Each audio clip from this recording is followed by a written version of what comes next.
όμως, αν χρειαστεί, θα αγωνιστεί για να υπερασπίσει τις ιερές υποθήκες του ελληνισμού.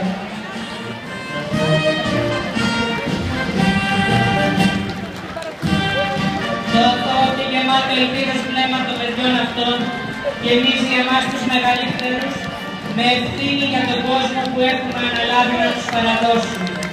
Μη σκιάζεστε τα σκότια.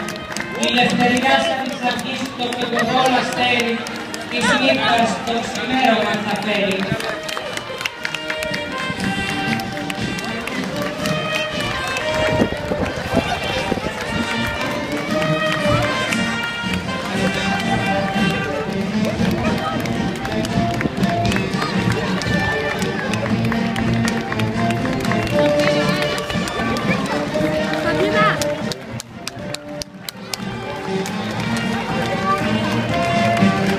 Η παρέλαση συνεχίζεται με το γυμνάσιο φίλους.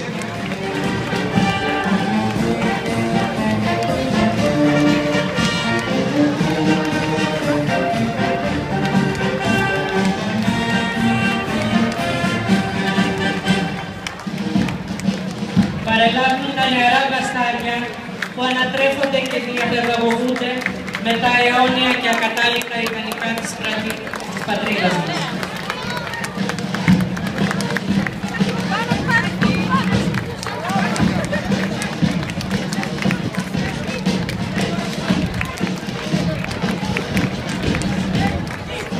Ό,τι πιο όμορφο στη γη μας ο άνθρωπος, ό,τι πιο όμορφο στον άνθρωπο η νιώτη, ό,τι πιο όμορφο